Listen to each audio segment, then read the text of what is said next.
closed door. That is how France's finance minister, Bruno Le Maire, is describing the Trump administration when it comes to trade talks.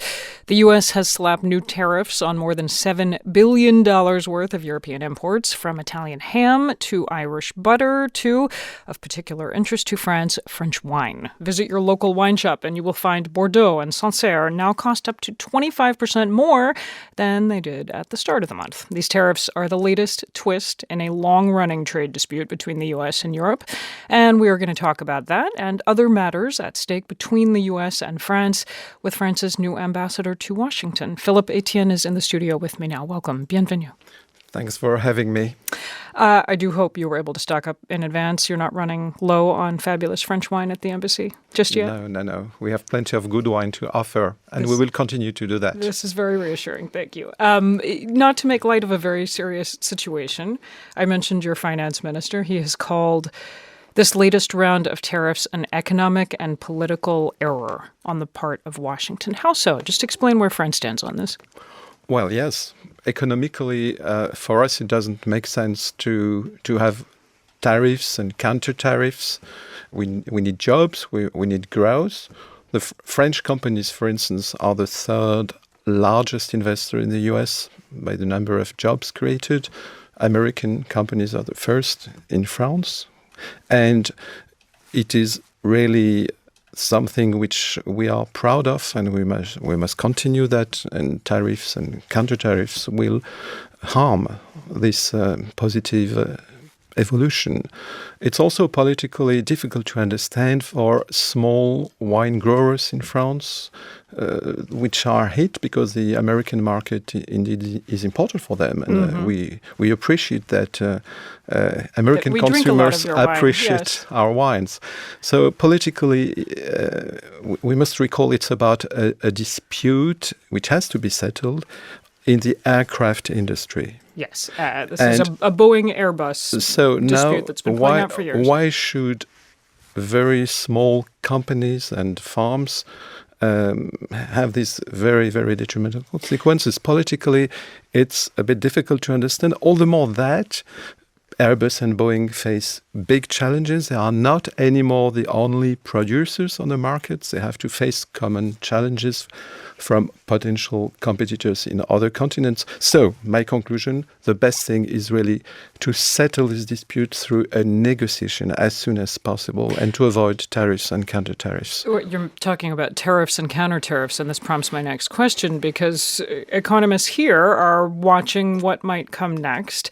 We mentioned this is a long-running dispute. The next round will play out next year. This World Trade Organization ruling is expected to go Europe's way next time. Exactly. I meant that. So will France and the rest of Europe be hitting back with counter-tariffs, and then we get involved in this whole tit-for-tat trade war between allies? Yes, it doesn't sound very logic, and it doesn't sound very, very positive for our economies. This is the reason why we say, we Europeans, we must negotiate now and have rapidly an agreement. When you say you want to negotiate, you are here as France's... On aircraft industries, on subsidies, right. on the issue which was at the core tariffs of this dispute. Do you feel you have, in the U.S., a negotiating partner that you can trust? Do you feel that your government has influence on the Trump administration? Well, on trade, the interlocutor is the USTR on one side and the European Commission on the other side. Things are pretty clear. Speak more broadly, though. Do you feel that France, that your president, Emmanuel Macron, has any influence over President Trump and what he decides to do, whether it's regarding trade or anything else? Well, what I can tell you is that the two presidents have a very close relation. President Trump came 4 times to France. Our president made a state visit to the United States. They had many meetings in New York on the margins of the different international meetings. They have many calls. They talk one to the other quite often, that's sure. And they talk about the most important and most sensitive issue, for instance, right now, on Syria. On Syria. And that raises recent developments in Syria. Allow me to ask a pointed question that flows from recent events in Syria, which is, does France feel it can trust the U.S. to keep its word? Well, the real issue for us now, following the latest developments, and in particular the Turkish military incursion into Syria, is really that we are worried about whether we can continue to fight against terrorism. Mm-hmm. I don't know whether you remember 2015, November 13th in particular, the terrorist attacks against Paris plotted from northeastern Syria, from Raqqa. We consider, indeed, we have succeeded in having no more caliphate, no more territory controlled by Daesh, ISIS, but ISIS still does exist under another form as a clandestine network, and they commit still terrorist attacks, and we must continue the fight against Daesh, against ISIS. This is a priority. We must also care for the people, for the populations.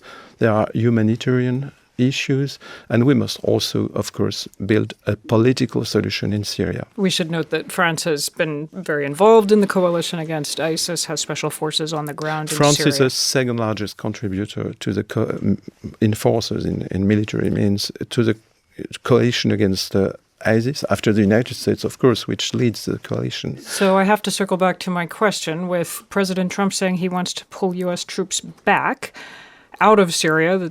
He keeps changing his mind or changing what he's saying in terms of exactly how many and when that might happen. But do you still find the U.S. a reliable partner you can work with in Syria and the Middle East more broadly?